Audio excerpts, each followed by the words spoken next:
Prontinho.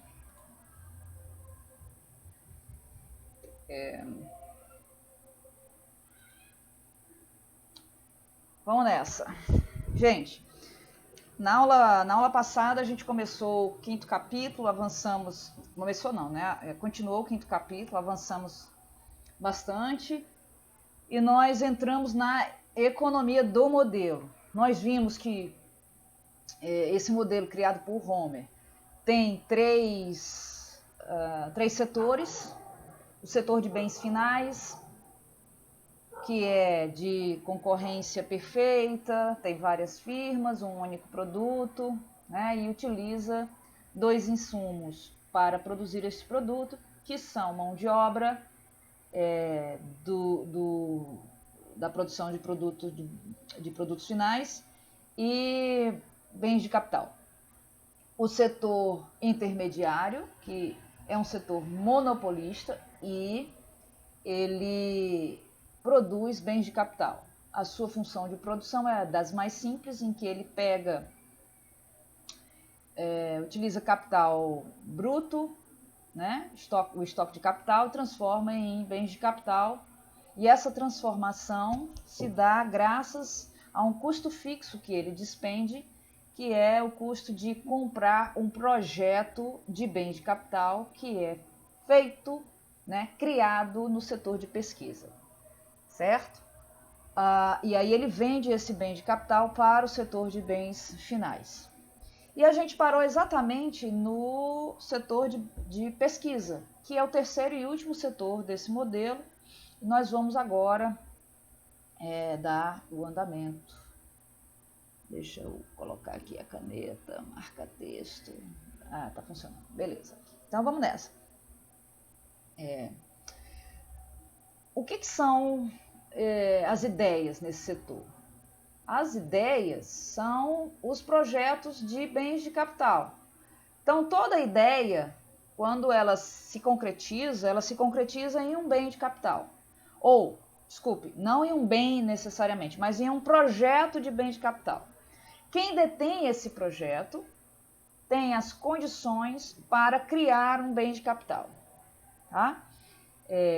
São as instruções que explicam como transformar o capital bruto em bem de capital. Essa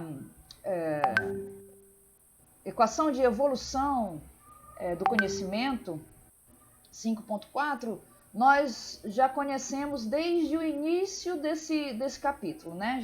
Essa é a terceira aula sobre o modelo de Homer, e desde a primeira aula que a gente vem falando sobre essa equação da evolução do conhecimento, né?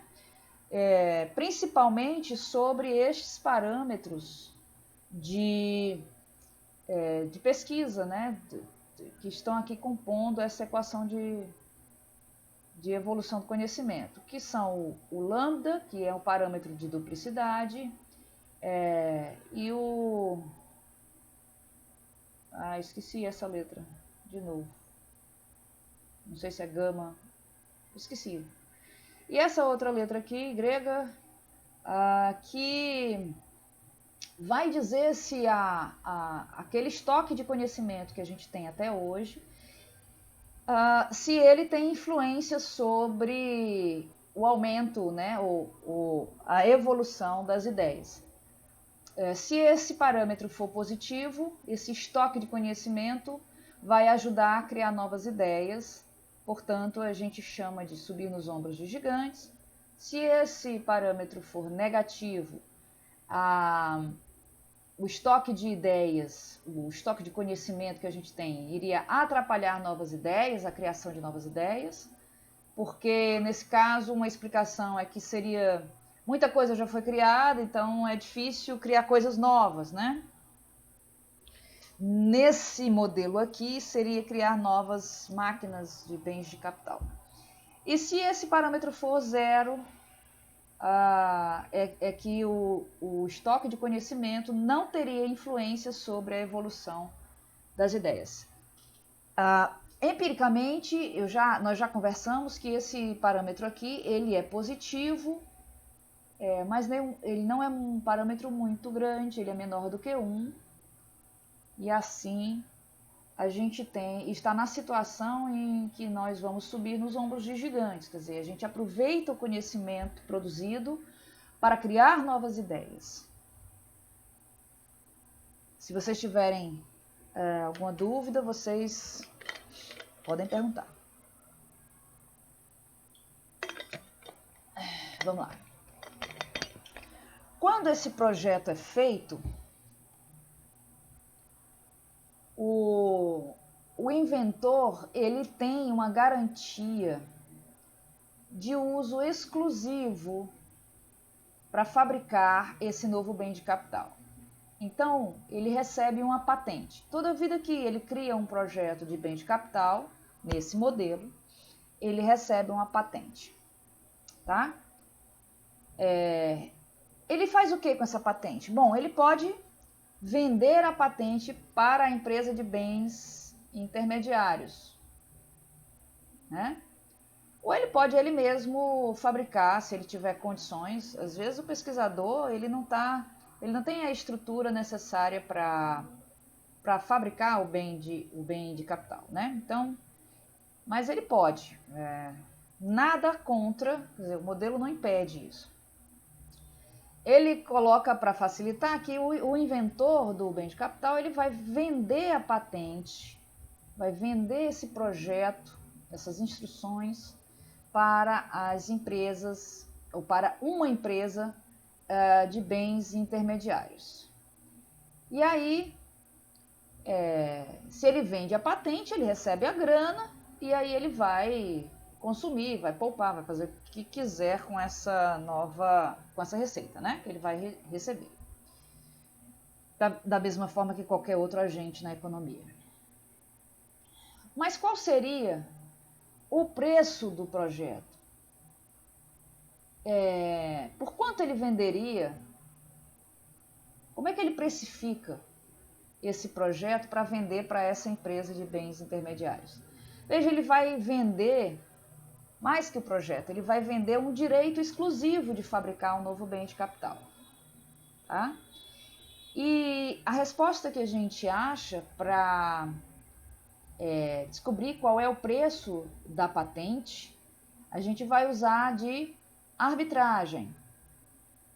E aí eu pergunto a vocês, vocês conhecem a arbitragem? Vocês sabem o que é isso?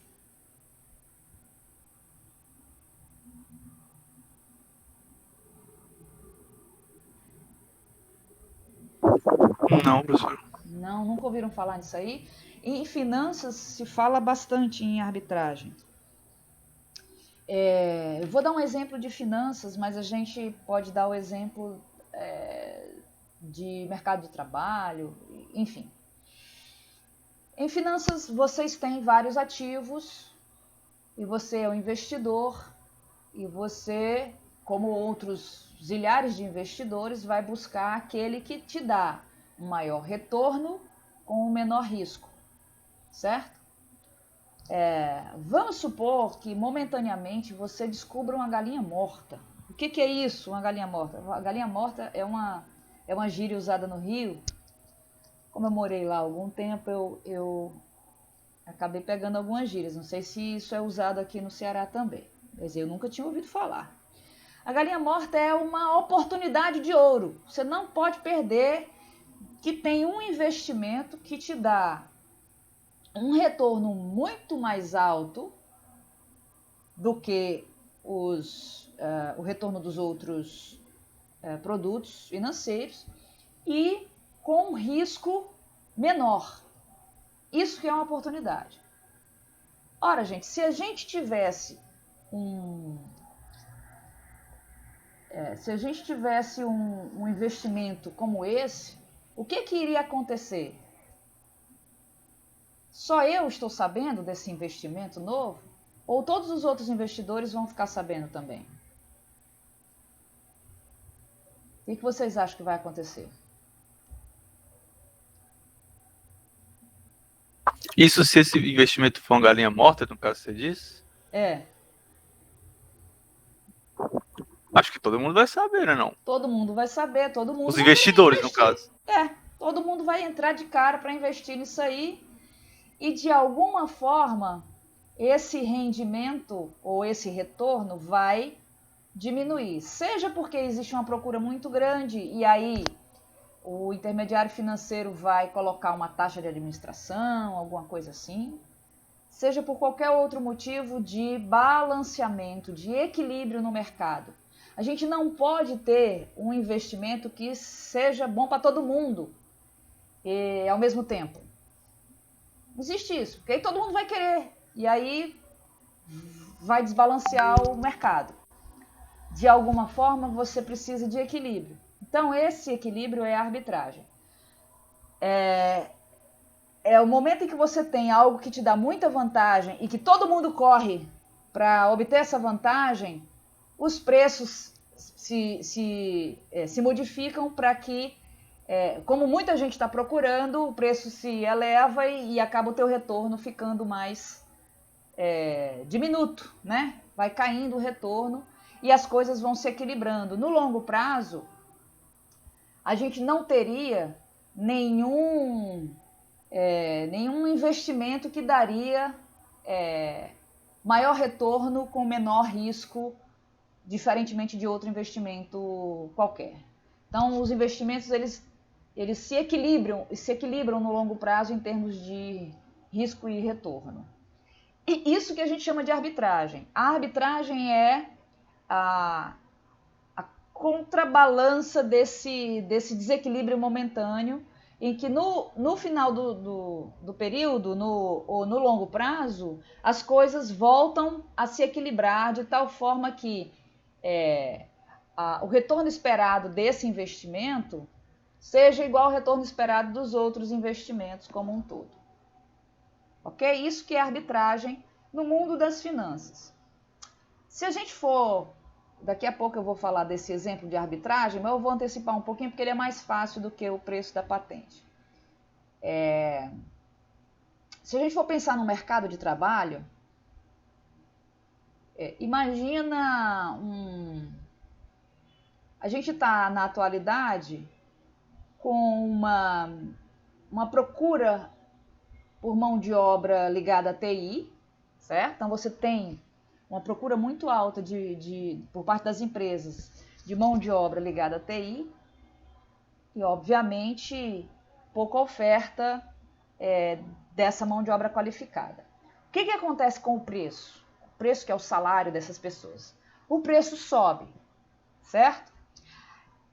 Vamos supor que, sabendo dessa oportunidade, todo mundo resolva estudar informática, ser o cara da TI, ser desenvolvedor, o cara entra nessa área, todo mundo entra nessa área.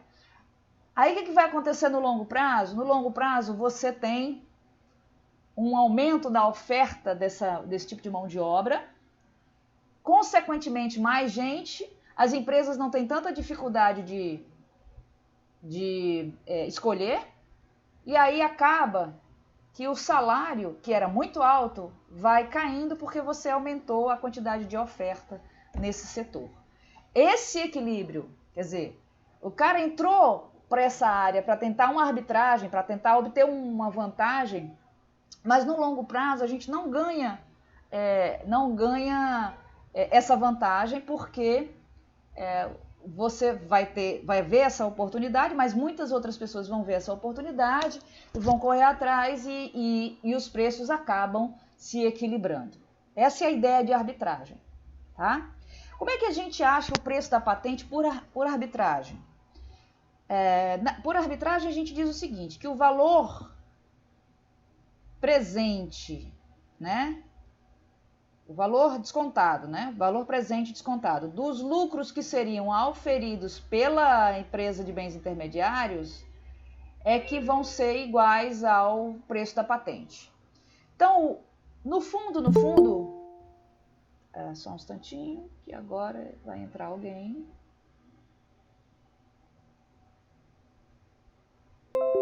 No fundo, o que eu estou querendo dizer é que o cara que vai inventar esse projeto e receber essa patente, ele vai pegar esse bem que está ali escrito ou descrito naquelas instruções, vai projetar o lucro para o futuro, vai trazer a valor presente e vai dizer, esse é o preço da minha patente. Tá? Então, o inventor do projeto de bem de capital, ele vai se apropriar de todo o lucro futuro que vai ser oferido pela empresa que comprar esse projeto, certo? Ele vai cobrar o preço da patente por isso aí. Então vamos lá, vamos pensar aqui que PA é o preço do novo projeto, né? O preço que o inventor vai cobrar da empresa que comprar esse projeto. Pelo método de arbitragem, o fabricante de bens de capital pode ter dois tipos de retorno. Então aqui a gente já está falando de quem vai fabricar o bem de capital, ou seja, intermediários.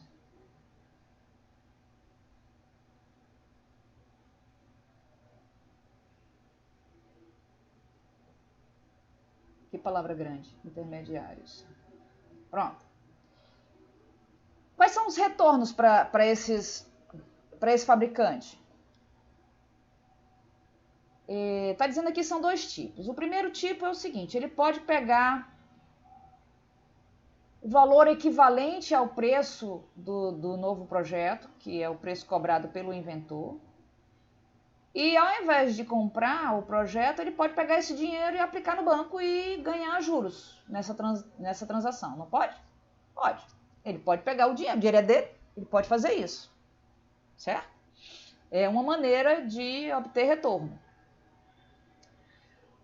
Ele pode também comprar esse projeto de bem de capital e oferir os lucros com a compra dessa patente.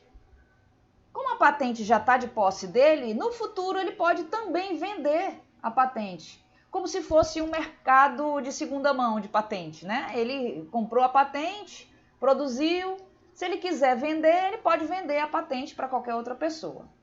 Opa, desculpem, risquei sem querer.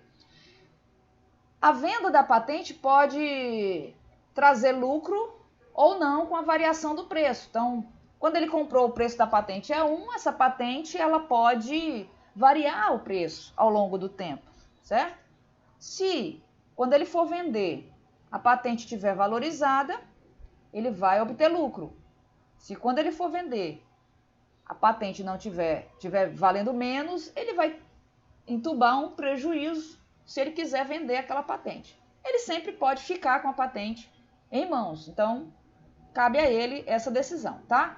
Então, nesse segundo aqui, entenda, ele vai ter lucro, porque ele comprou a patente, e ele pode vender a patente, conquistando aí também um retorno em cima da variação do preço da patente. Alguma dúvida até aqui sobre quais seriam os possíveis retornos do fabricante? Esses dois aqui. Como ele pode obter retorno do dinheiro que ele tem? Tudo certo? Tranquilo. Então vamos lá. Agora a gente vai fazer pelo método da arbitragem, vamos descobrir qual é o preço. Bom, esses dois retornos, se a gente for pensar que eles são oh meu pai, instrumentos financeiros diferentes, um não pode ser uma galinha morta, entende? No longo prazo, esses dois retornos têm que ser equilibrados, têm que ser iguais. Porque senão, todo mundo só ia querer ou investir no banco, nunca ia comprar patente, ou todo mundo nunca ia investir no banco e sempre comprar patente. Então, esses dois retornos, por arbitragem, têm que ser iguais no longo prazo. É assim que a gente usa a arbitragem. Então, do lado esquerdo, o que é que a gente tem aqui? Os juros em cima do dinheiro que o pessoal dos bens intermediários ia pagar pelo preço da patente. Então, esse lado esquerdo aqui é o primeiro retorno aqui, quando eu falei sobre pegar o dinheiro equivalente ao preço da patente e aplicar no banco e receber juros. Pronto, está aqui. Esse é o retorno 1. O retorno 2 é o lucro que ele vai obter, está aqui, o lucro, mais a variação do preço da patente, que a gente falou aqui. Variação é aquele ponto em cima do preço da patente. Então, por arbitragem, esses dois retornos, aqui o retorno 2, esses dois retornos precisam ser iguais no longo prazo. Tá? A partir daqui é só uma... eu pego esse preço da patente e jogo para cá, dividindo, aí eu tenho os juros aqui de um lado.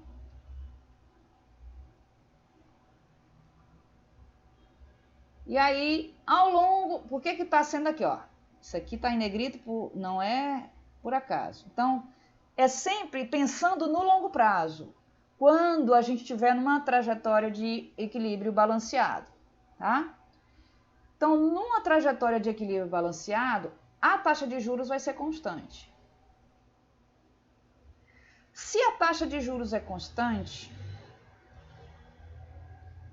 isso aqui também tem que ser constante.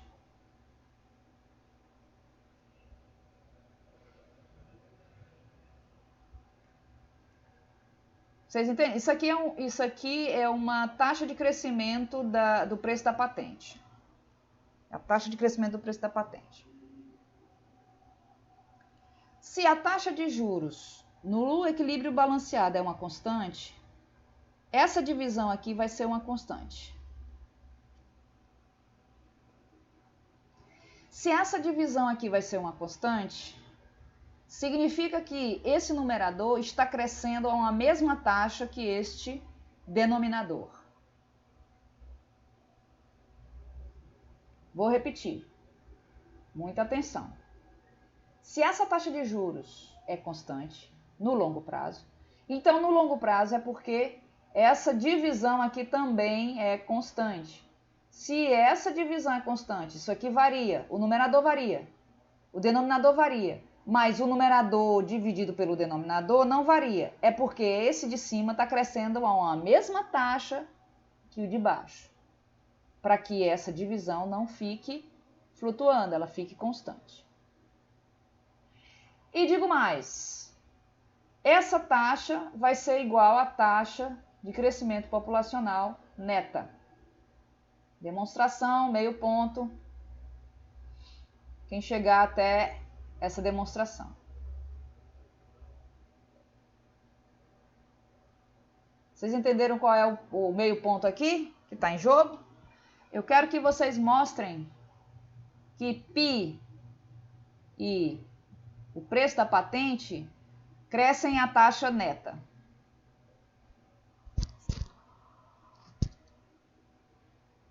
Portanto, PA ponto sobre PA vai ser neta. A taxa de crescimento da patente vai ser neta. Tá? E como demonstrar isso aqui, vai valer meio ponto. Substituindo aqui, PA em cima da PA ponto sobre PA por neta, aí a gente só coloca para o outro lado, né? Fica π sobre PA. A gente o objetivo é saber qual é o preço da patente, tá?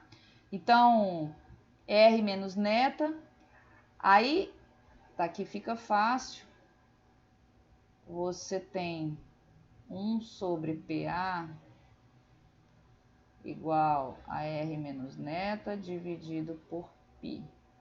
Vou inverter do lado esquerdo, eu também inverto do lado direito, e aí a gente obtém a 5,18, essa equação aqui importantíssima, que é a equação que diz quanto é o preço da patente, que na verdade eu já falei em palavras para vocês bem aqui. Ó. O preço da patente é o valor presente descontado dos lucros que seriam oferidos pelas empresas de bens intermediários. Se não vejamos em termos matemáticos, é aqui o lucro das empresas de bens intermediários descontado a valor presente. Isso aqui é a taxa de desconto. R menos neta. É a taxa de desconto do lucro. Tá? Então, se você pensar num fluxo de caixa, o inventor dessa patente, ele vai pegar o fluxo de caixa dos lucros, trazer a valor presente e dizer, esse é o valor da minha patente. É quanto a minha patente vale. Meu projeto vale isso. E vai cobrar esse valor. Alguém discorda? Alguém está achando estranho isso aí? Por que é que ele consegue ainda assim vender o valor da patente, ou vender a patente?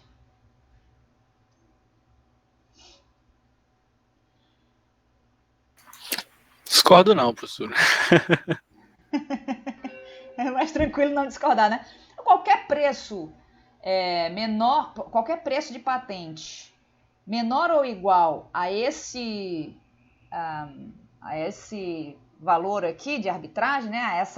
A esse lucro trazido a valor presente, seria vendido para as empresas de bens intermediários. Tá?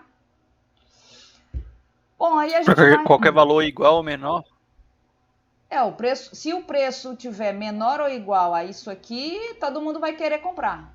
O preço não pode estar maior do que isso aqui, né? Porque se o preço estiver maior do que esse lucro, a empresa que vai comprar vai dizer, epa, eu vou ter prejuízo. Se eu comprar por esse valor aí, o meu lucro daqui até eu morrer, não vai, até acabar o prazo da patente, eu não vou conseguir tirar esse prejuízo. Então, não vai ter interessados. Mas se o preço for É uma menor ou lógica igual... semelhante ao preço de reserva, né? tem que ser menor ou igual isso aí.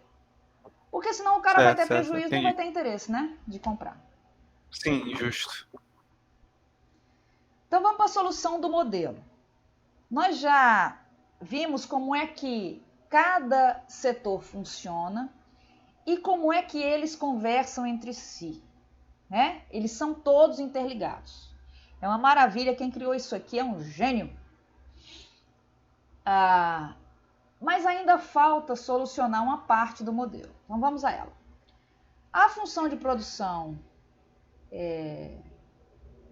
agregada, ela vai apresentar retornos crescentes.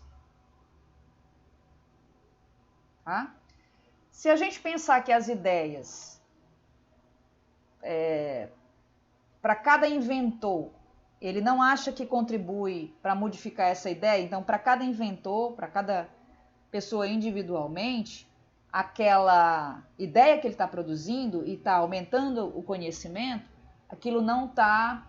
Aquilo é dado, né? Não é uma variável, é uma constante. Ele toma o estoque de conhecimento como dado, aquele azão. Mas se a gente pegar a economia como um todo, a gente sabe que esse A, que é a fronteira do conhecimento, esse A ele muda, né? Ele se desloca.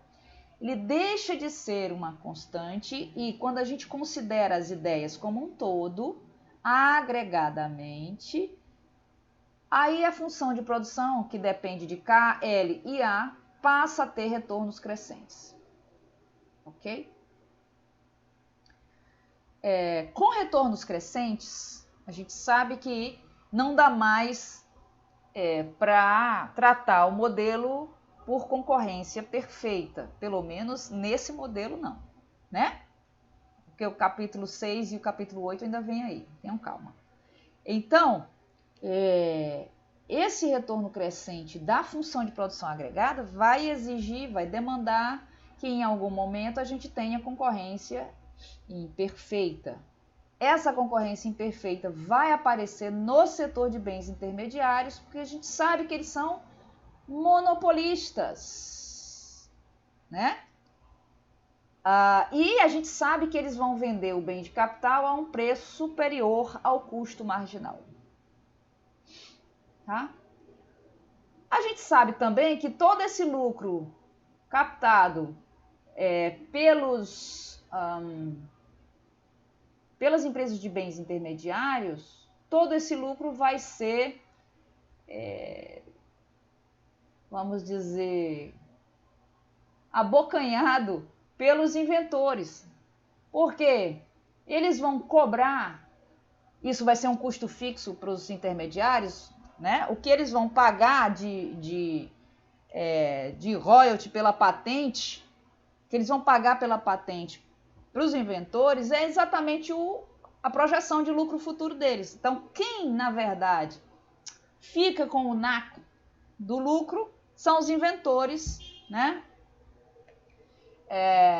Porque eles vão ser recompensados aí, eles tomam todo o risco da invenção, né? Na verdade, todo o risco fica com os inventores, tá? Porque aquele projeto pode ou não dar certo.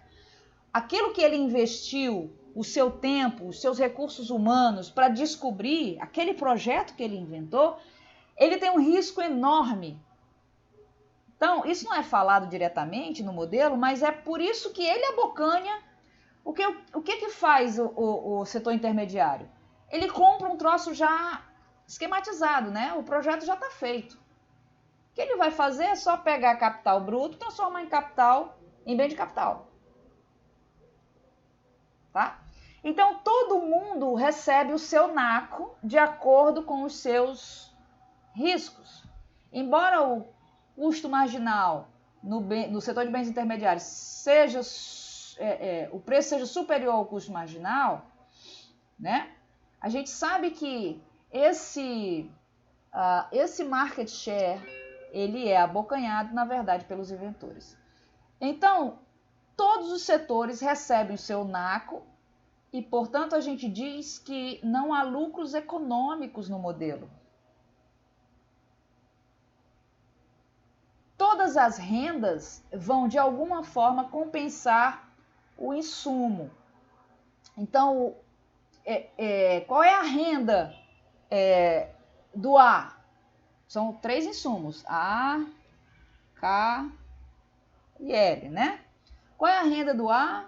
A renda do A vai ser o preço da patente. L, a gente tem o salário, né? E o K é R por A. Tá bom? Bom, o que falta ainda em termos de solução do modelo, dado que todos os setores estão ali interligados e está tudo justificado, não há lucros econômicos, né? Porque todas as rendas são repartidas para todos os insumos, falta a solução do mercado de trabalho, né? A alocação do trabalho entre o setor de pesquisa e o setor de bens finais. Qual seria a alocação ótima de trabalho? Porque a gente sabe que nesse modelo as pessoas podem trabalhar tanto em um setor quanto em outro sem nenhum problema.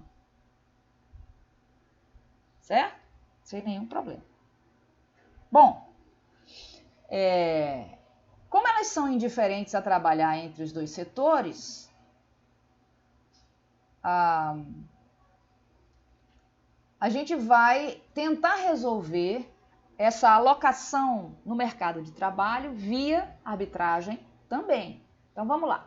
A mão de obra que é utilizada lá no setor de bens finais, ela vai ganhar um salário, e a gente já sabe, isso aqui já foi, quando a gente começou a ver a economia do setor, a gente achou esse salário que advém das condições de primeira ordem, da maximização do lucro das empresas do setor de bens finais, né?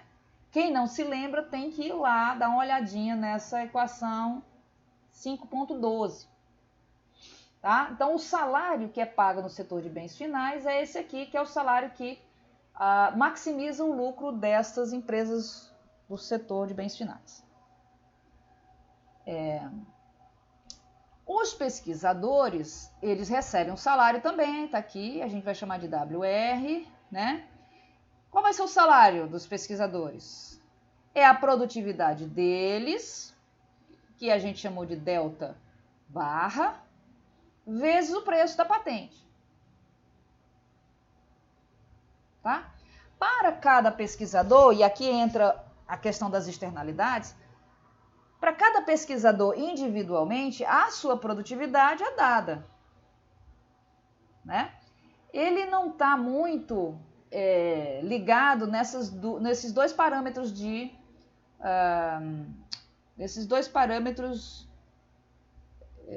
com externalidade, que é a duplicação, que é o lambda, né? A duplicação de pesquisa, e o parâmetro de transbordamento, que é associado ao conhecimento existente. Então, individualmente, o pesquisador acha que a sua produtividade é constante, é dada, né? Mas quando a gente olha a economia como um todo, de forma agregada, a gente sabe que existem essas externalidades aqui atuando sobre a produção de pesquisa, né? A produção de ideias. Então, o salário para o produtor de pesquisa, de ideias, para o setor de pesquisa, vai ser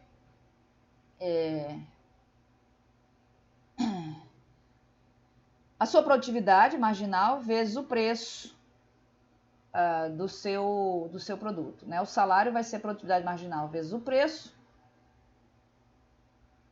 E aí é que entra a arbitragem, porque o salário entre os dois setores não pode ser muito diferente no longo prazo. Se a pessoa pode entrar num setor ou em outro sem nenhum problema, sem nenhum tipo de fricção, então, por arbitragem, a gente resolve esse problema de alocação de mão de obra igualando os salários entre os setores. Certo? Quando a gente iguala os salários, a gente vai obter isso aqui. Ó. Só peguei as duas equações, essa aqui e essa aqui, e igualei. Tá? Mas quem é PA? A gente já viu que o preço vai ser o lucro trazido a seu valor presente, né? Descontado ao valor presente. Então, a gente vai substituir o PA aqui dentro, foi isso que a gente fez. Tá? Mas, e é por isso que eu, na aula passada, me esforcei tanto para mostrar o lucro como uma função do produto dividido por A, que a gente vai utilizar aquela equação 5.14, que é essa daqui, e vai substituir este lucro aqui, ó, tá? Quem é ele? Ele é alfa vezes 1 menos alfa, y sobre A. Substituindo o lucro, a gente vai, tá aqui ele, o lucro. A gente vai obter isso aqui. Aqui não mudou, do lado direito não mudou, é a mesma coisa, tá? E aí, o que a gente pode fazer? Eu posso cortar esse aqui, esse 1 menos alfa com esse 1 menos alfa. Esse y com esse y. Né? E aí, a gente obtém exatamente isso aqui.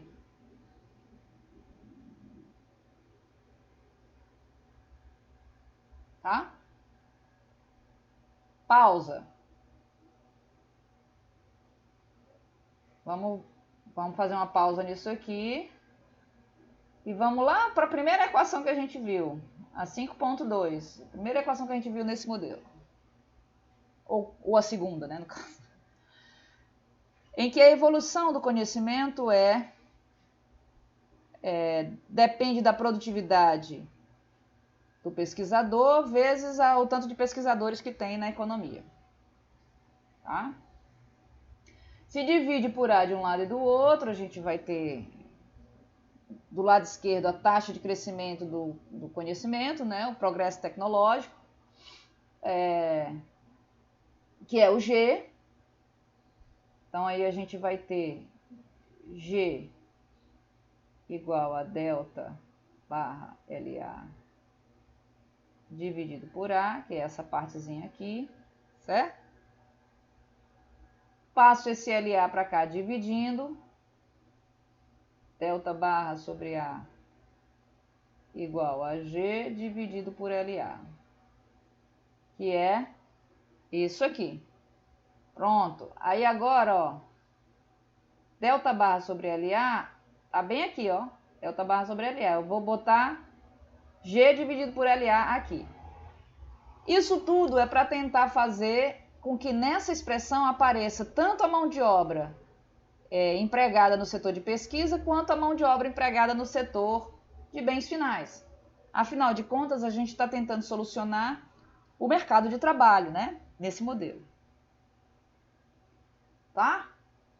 Então, eu vou substituir aqui dentro.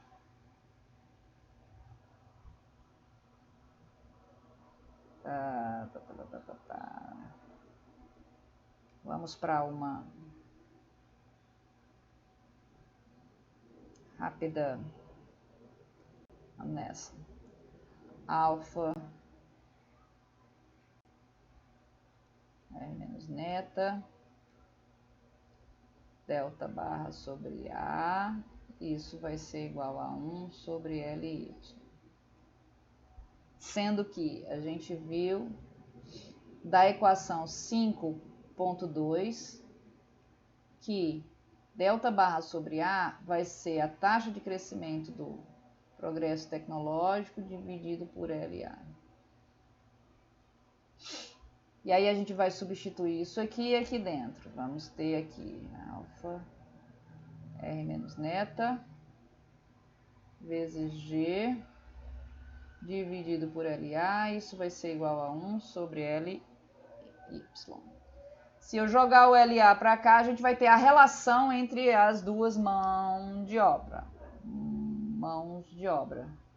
Acho que é o plural de mão de obra, eu não sei mais.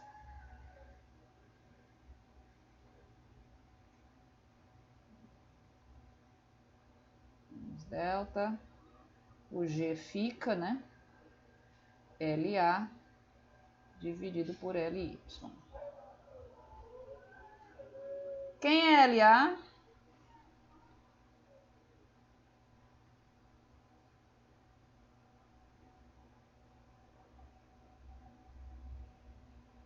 É a proporção de pessoas que trabalham no setor de pesquisa vezes a população. Quem é LY? É 1 menos a proporção de pessoas que trabalham no setor de pesquisa vezes a população. Aqui é 1. Então, alfa G R menos neta igual a SR sobre L 1 menos SR sobre L. Isso vai embora com isso, e aí a gente tem, finalmente, a expressão que a gente quer.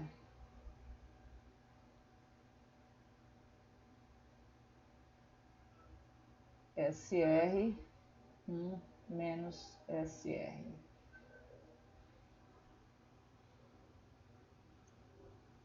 Aqui, ó.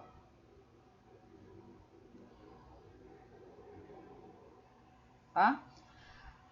Agora, para a gente achar a parcela ótima, é só isolar o SR. Isolando o SR nessa equaçãozinha aqui, a gente vai obter a 5.19. Repetindo, quem é SR? É a proporção de mão de obra no setor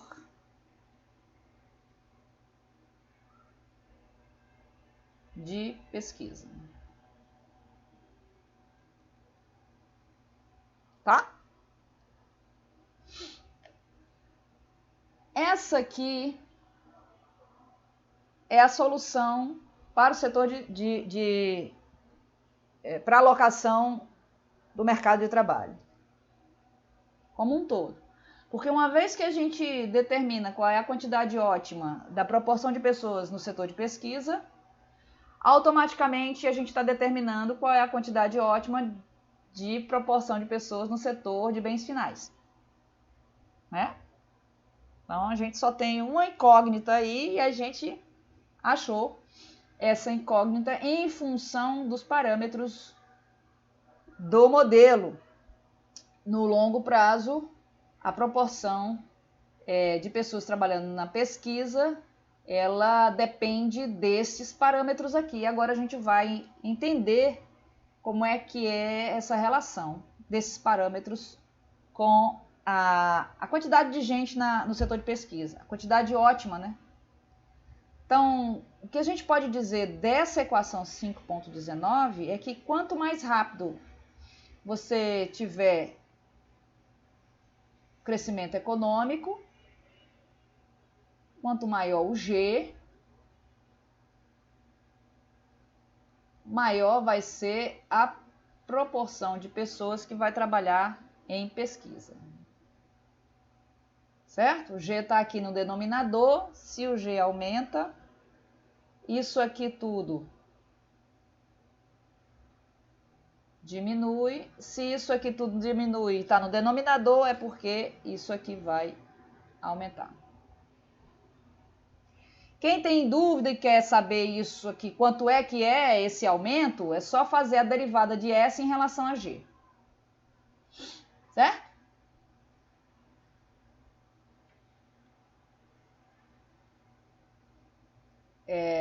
E vai ver que essa derivada é positiva.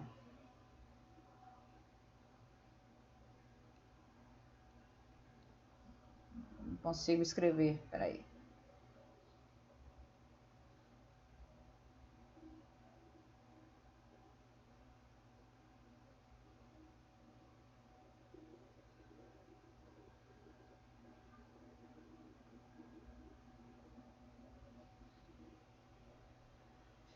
Ai, Deus.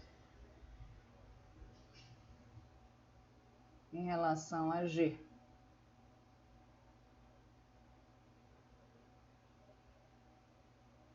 Mais meio ponto. Olha aí como eu tô boazinha. Eu já ia fazer de graça. Imagine agora. Pois pronto, para valer meio ponto, tem que fazer a derivada de S em relação a G e... São duas derivadinhas, que é para provar os dois pontos aqui, certo? A derivada do S em relação à taxa de desconto.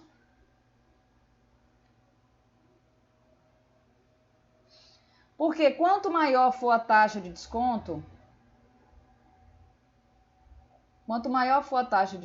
ela está no denominador, menor vai ser a quantidade de pessoas que querem se envolver na pesquisa. E isso tem um sentido, né, gente? Porque, veja, se a grana que eu recebo, eu estou no setor de pesquisa e eu quero vender o meu projeto, né? A grana que eu recebo pelo projeto, ela é isso aqui. Quanto maior for essa taxa de desconto, menor vai ser o preço do meu projeto.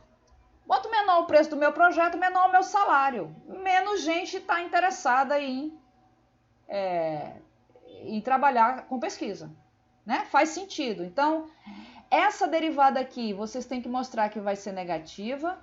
E essa derivada aqui, vocês têm que mostrar que é positiva. Duas derivadinhas por meio ponto. Olha, já leiloei um ponto aqui, hein? Agora, a entrega é até a próxima aula. por e-mail. Certo. Para frente.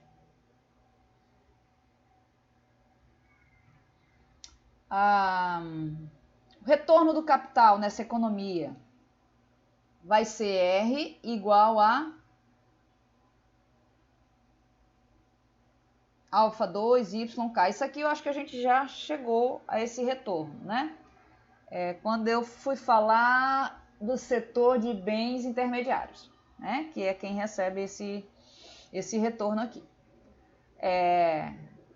Esse retorno aqui, ele é menor do que o produto marginal do capital. O produto marginal do capital é dado por alfa, que é a participação do capital, vezes Y sobre K. Isso aqui que é o produto marginal do capital. Nessa economia aqui, ao invés de a gente ter alfa vezes y dividido por k, a gente tem alfa ao quadrado vezes y dividido por k. Como alfa é entre 0 e 1, está mostrando aqui que essa taxa de juros aqui, o retorno do capital, é menor do que o produto marginal. A gente sabe que é menor do que o produto marginal porque o naco que fica, o naco de grana que fica com o setor de bens intermediários é menor porque parte desse valor, dessa renda do setor de bens intermediários, quem é que fica para ele? É o setor de pesquisa. Tá? É por isso que é menor. A gente tem esse insumo aqui para gerar renda. Esse insumo aqui precisa ter renda. Tem que tirar de algum canto, né? Então, parte do retorno do capital vai para remunerar esse insumo aqui. Em solo, a gente sabe que isso aqui é exógeno, então ele não é uma variável, então não vai precisar ter uma renda, né? Então, por isso que no modelo de solo, os fatores são pagos de acordo com seus produtos marginais. No modelo de Homer, isso não rola. O capital recebe menos do que o seu produto marginal porque ele vai remunerar as novas ideias. Ou seja, ele vai remunerar essa variável aqui, que é um insumo do nosso modelo. Ok? Tudo explicadinho, porque que o capital nesse modelo de Homer recebe menos do que o produto marginal.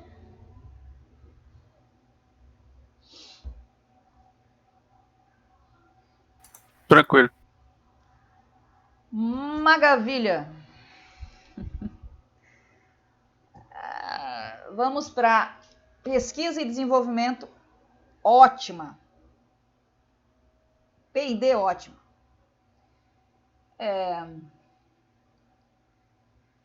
O que eu posso dizer para vocês é que os mercados eles não vão induzir uma quantidade certa de mão de obra que vai se dedicar à pesquisa.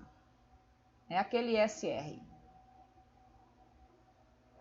Por que a gente pode dizer isso de acordo com este modelo? Bom, porque existem muitas distorções que interferem nesse mercado, né? Eu vou apresentar para vocês as 3 distorções que vão interferir numa proporção de pesquisadores ótima na economia. Primeiro, o mercado atribui um valor à pesquisa de acordo com o fluxo de lucros auferidos com os novos projetos. O que o mercado não percebe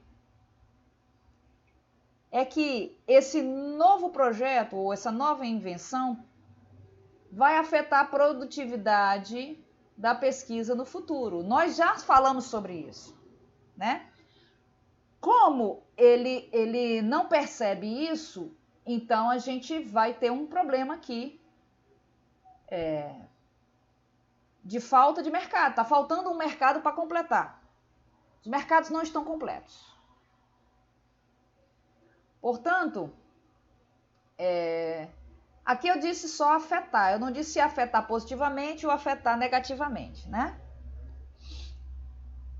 Mas a gente sabe que afeta positivamente.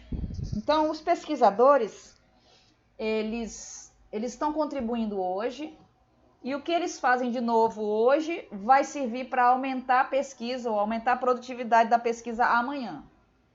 E eles não recebem nada por isso. Eles estão contribuindo positivamente para a pesquisa amanhã e não tem nenhuma remuneração por essa externalidade positiva que eles causam no mercado. Tá? É dessa forma que a gente entende que os pesquisadores não são remunerados pela sua contribuição ao melhoramento da produtividade dos pesquisadores no futuro. Segundo, cada pesquisador não leva em conta o fato de que existe uma possibilidade de duplicação de pesquisa e que essa produtividade aqui ela é diminuída por essa duplicação. Então, os pesquisadores, se eles coordenassem entre si as suas pesquisas, eles iriam aumentar a sua produtividade. Mas isso não acontece. Não há uma coordenação, portanto, falta um mercado. A gente está produzindo em excesso pesquisas. Poderia produzir menos pesquisas, porque tem duplicidade. Você vai pesquisar, o outro já está pesquisando a mesma coisa, né? Então há uma espécie de excesso de pesquisa. Com a existência da duplicação das pesquisas, a gente poderia tornar esse mercado eficiente como? Tirando os pesquisadores que estão em duplicidade de pesquisa. Essas pessoas poderiam estar sendo mais produtivas indo para o mercado de bens, para o setor de bens finais. Não é verdade? Então, nesse sentido, existe um excesso de pesquisa. Tá? Terceiro, que a gente pode considerar é um efeito de excedente do consumidor. Então, o inventor de um novo projeto vai captar o lucro monopolista. A gente já sabe disso, já viu isso. Então, o incentivo à inovação, que é o lucro monopolista, é menor que o ganho para a sociedade. O que se está querendo dizer é o seguinte: a sociedade como um todo tem um bem-estar aumentado muito mais do que esse lucro monopolístico que é gerado aqui dentro desse modelo. O ganho para a sociedade de um novo projeto é maior do que os recursos que se consegue captar com esse novo projeto. Como isso acontece? Se tudo mais ficar constante, a gente tende a gerar menos invenções do que se deveria. Se você remunerasse direitinho, as pessoas seriam mais incentivadas a produzir mais. Então, a gente tem o ponto 3 e o ponto 1, dizendo que a gente tem menos pesquisa do que deveria ter. Então, SR está abaixo do ótimo.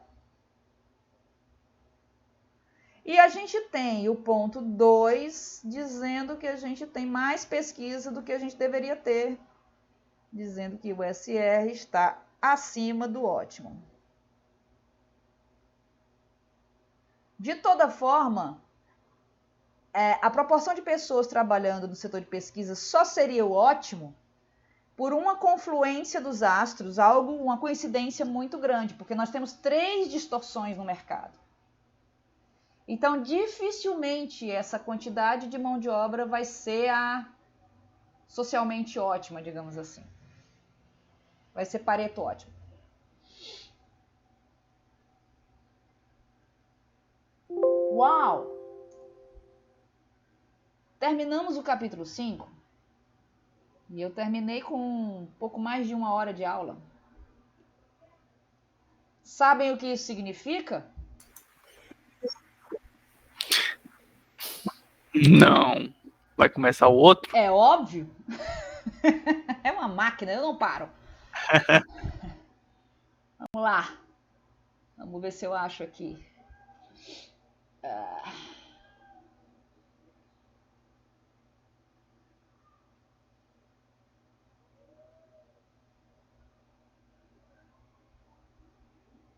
Opa.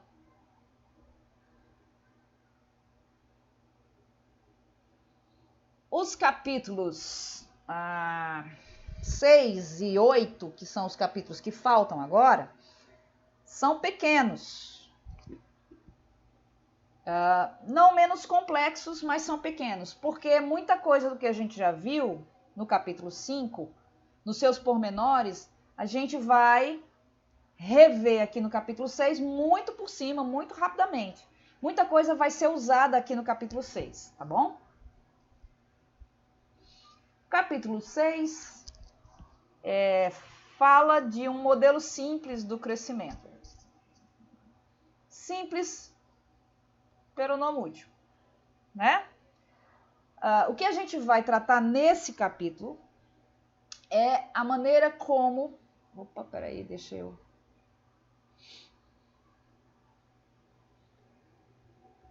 Prontinho. A maneira como a tecnologia vai ser difundida entre os países. Então, entendam, nós estamos aqui numa nova categoria de modelos. O capítulo 5, ele queria explicar como é que a tecnologia é produzida. Da onde surge a tecnologia e o progresso tecnológico, ok? Nós vimos isso nos seus pormenores. Agora nós estamos interessados em saber como é que essa tecnologia é difundida, tá? Entre os países. Por quê? Porque o que se percebe é que alguns países, mesmo com tecnologia existente, eles não usam aquela tecnologia existente. Mesmo com tecnologia disponível. Porque a gente pode pensar o seguinte, beleza, a tecnologia existe, mas você tem aí uma patente em cima do uso da tecnologia e essa patente é muito cara, aquele país é pobre, não pode comprar e por isso ele não usa tecnologia. Mas o que vai se discutir nesse capítulo não é esse tipo de tecnologia. O que a gente vai discutir é a tecnologia disponível, tá? E mesmo que se pode observar é que mesmo a tecnologia estando disponível, ela não é utilizada por uma parte de países, em geral, pobres, né? Não se utiliza aquela tecnologia naqueles países, né? Então, por quê? O que explicaria um país não utilizar uma tecnologia que vai aumentar bem-estar, que está disponível, né, que é mais avançada? O que faz com que alguns países não usem essas tecnologias e outros utilizem? É isso que busca entender esse capítulo 6 e os modelos que nós vamos ver aqui. Ok?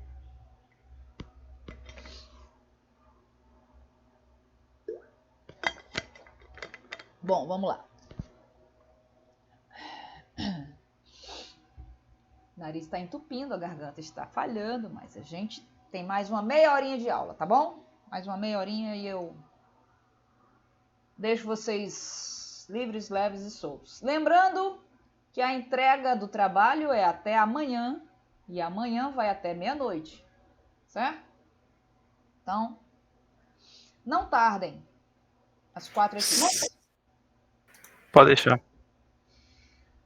Porque eu preciso de tempo para corrigir e... Só um instantinho, gente. Deixa eu ver aqui como é que tá o calendário de apresentação, né? Nós estamos. Mas você disse que ainda vai ter que sortear, né? Você falou que ia sortear. É, eu estava prevendo 5 equipes. Bom, a apresentação não será na próxima semana. Não começa na próxima semana, tá? A apresentação começa no dia 3 de fevereiro. 2 equipes no dia 3 de fevereiro, 2 no dia 10 de fevereiro. Top. E assim, como eu já comecei o capítulo 6 hoje, eu acho que na próxima semana eu consigo finalizar o 6 e entrar no 8, e no dia 3 eu só finalizo o 8, restando um tempão aí para as equipes se apresentarem. Tá tudo nos conformes. Vamos lá. Quando for daqui a uns 15 minutinhos, 8 horas, eu paro a aula. Isso aqui é lucro. Então vamos lá. Esse modelo aqui, esse modelo básico, que busca entender por que uns países se aproveitam de tecnologias disponíveis e outros não, ele vai fazer uma modificação no modelo de Homer, tá? E vai acrescentar nessa modificação o caminho para transferência de tecnologia. Quando ele introduz a transferência de tecnologia no modelo de Homer, automaticamente ele vai tentar entender como é que é feita essa transferência de tecnologia, essa difusão, tá? Da mesma forma que o modelo de Homer, esses países têm um produto homogêneo, o Y deles é homogêneo, né? Vão utilizar uma mão de obra no setor de bens finais e vão utilizar um conjunto de bens de capital que a gente vai chamar de XJ.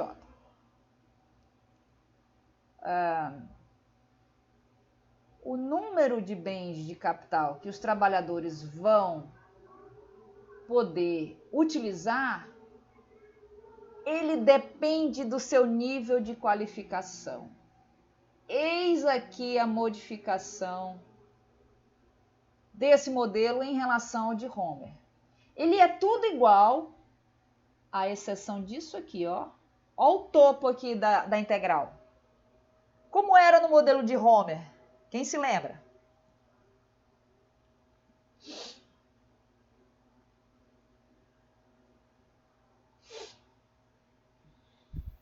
Eu lembro que você falou. Mostrou até na aula passada, né? Uhum. Que variável que era aí?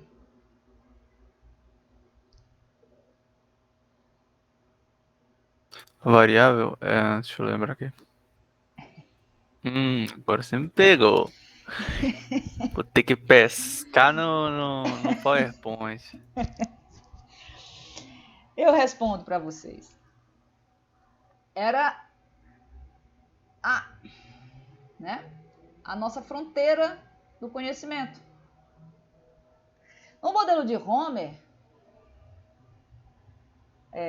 tudo estava disponível.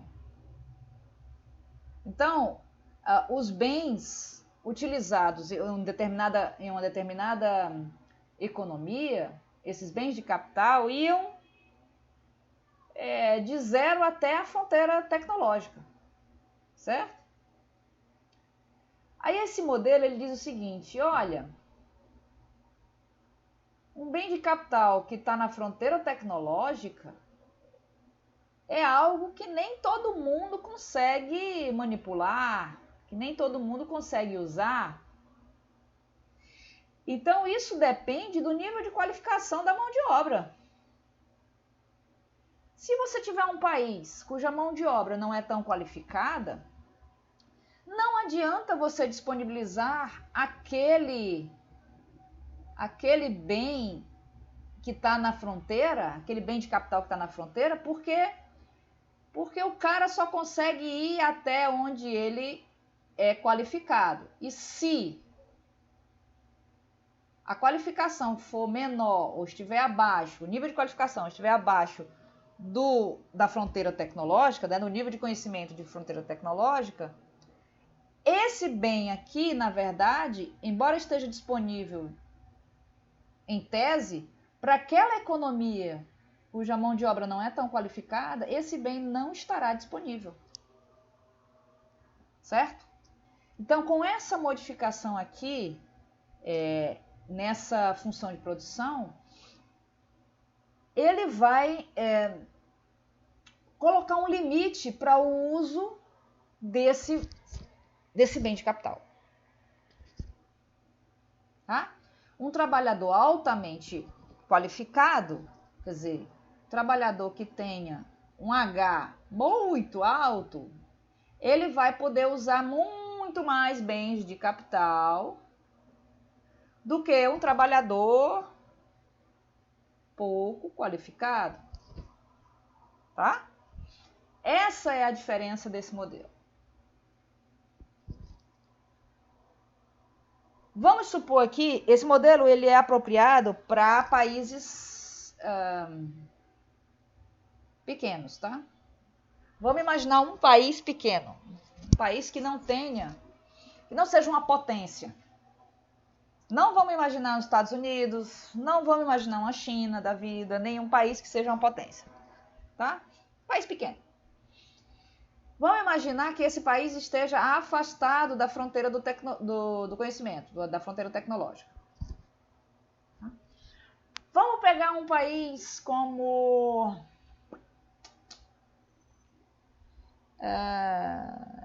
Nigéria. Vamos pegar a Nigéria. Peguei um país africano. Nigéria, não sei se é tão pequeno assim, mas suponha. Está afastado da fronteira tecnológica. Esse país ele vai crescer de acordo com o aprendizado da utilização desses bens de capital mais avançados. Então, esse país vai crescer à medida que a sua mão de obra esteja mais qualificada.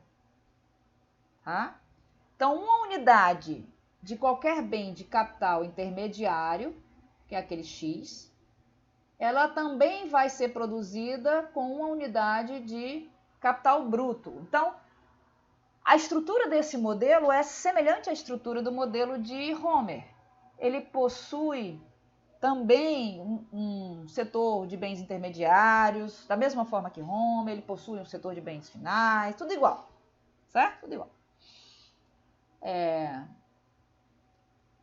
E aquela transformação que a gente fez no modelo de Homer, que antes era o bem de capital bruto, ou todo o estoque de capital precisa ser utilizado por todas as empresas de bens intermediários. Em Homer, a gente tinha A, né? XJ, DJ. Mas nesse modelo, a gente vai ter H, também limitando a nossa integral.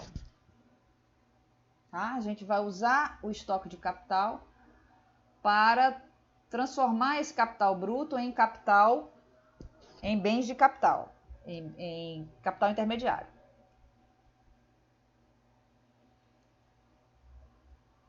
Então, a quantidade total de bens de capital de todos os tipos empregados é igual à oferta de capital bruto. Da mesma forma que em Homer, veja que a gente está acelerando, né? Porque a gente já viu tudo isso aqui. Não vou ficar olhando tudo de novo, né? A gente sabe que a quantidade de bens intermediários ou de bens de capital produzida vai ser igual para todo J. Então, o nosso XJ vai ser X, assim como isso aqui se dá porque o preço do bem J é igual a um preço fixo para todo J, certo? E isso leva também ao lucro de J ser um lucro fixo para todo J. É o mesmo lucro para todo J. Né? A quantidade de preço é igual, o lucro vai ser igual também. Para todas as empresas do setor de bens intermediários. Então, quando isso aqui acontece, a gente vai ter o quê? Vamos resolver aqui. A gente vai ter integral. Vou resolver isso aqui porque é facinho de resolver. A gente, no instante, vai achar a solução. Eu sei que a gente já fez isso com Homer, mas só para vocês entenderem a 6.3. Bom, o J sumiu daqui, então eu posso tirar o X da integral de 0 a H em dj, isso vai ser igual a K. Integral de dj é J. Opa, aqui é um 8. J indo de 0 a H. Isso é igual a K. Logo, XH igual a K.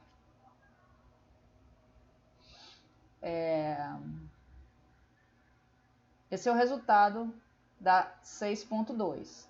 Ele quer juntar o resultado da 6.2 com a 6.1. Quem é a 6.1?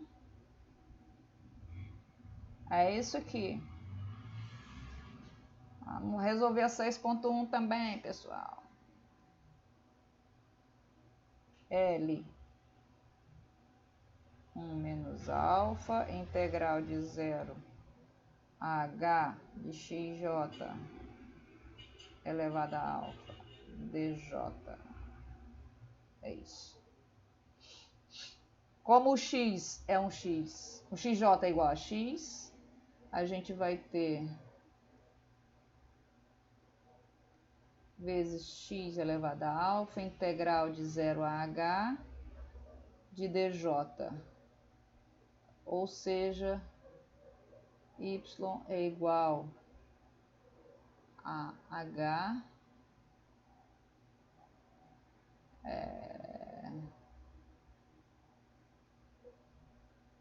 L1 menos alfa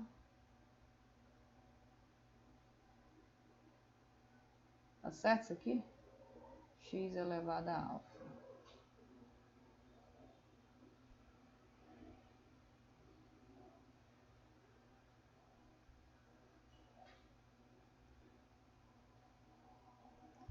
Aí eu vou substituir o x. X é igual a K dividido por H.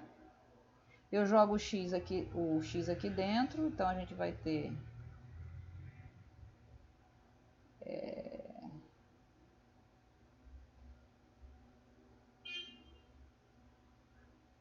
HL 1 menos alfa K dividido por H elevado a alfa. Nossa, tá ficando sem espaço aqui, mas vamos lá. Isso é igual, aí fica K elevado a alfa. Eu tenho H elevado a menos alfa e eu tenho um H aqui, então fica H elevado a 1 menos alfa. Então eu posso juntar o H com o L a 1 menos alfa, que é precisamente a 6.3. Tá? Então essa é a nossa função de produção. Quando o modelo é resolvido, é óbvio, né? A função de acumulação do capital é aquela mesma, não muda, né? E a nossa função de produção é K elevado a alfa, H vezes L elevado a 1 menos alfa. Se vocês puderem observar, esse é o meu aplicativo me mandando beber água. Se vocês puderem observar, essa função de produção, ela é igual à do capítulo 3. Pelo menos todas as letras que estão aqui estão lá no capítulo 3, né? A diferença daquela função de produção lá do capítulo 3, que dizia, olha, a produção depende do nível de qualificação, é que no capítulo 3, o nível de qualificação era apenas uma função do tempo dedicado ao estudo, né, ou à qualificação. Não era uma variável no tempo. Né? Essa qualificação no capítulo 3 era uma constante. Portanto, quando a gente olhava no capítulo 3 para essa estrutura aqui, a gente via duas variáveis, dois insumos, K e L. E H era uma qualificação, mas era constante no tempo. Neste capítulo, H é uma variável.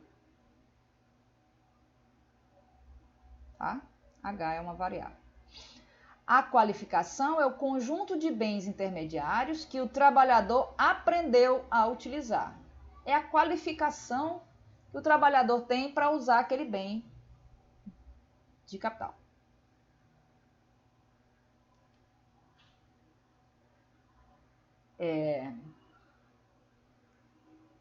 Como H é uma variável, ela vai ter a sua própria equação de evolução, da mesma forma que o capital tem aqui, né, a equação de acumulação do capital, a gente tem também a equação de acumulação do capital humano ou da qualificação da mão de obra, tá?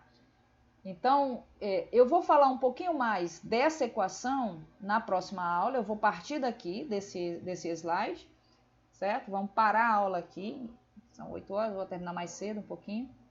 E na próxima aula a gente vai estudar um pouquinho essa equação diferencial, porque ela é novidade para vocês, certo? Esse é um modelo super complexo, não se engane, um modelo que tem duas equações diferenciais que a gente, com alguma técnica, a gente vai chamar de equações de estado, é um modelo realmente complexo, certo? Bom, mas isso vai ficar para a próxima semana. Descartar. Eu vou parar a gravação.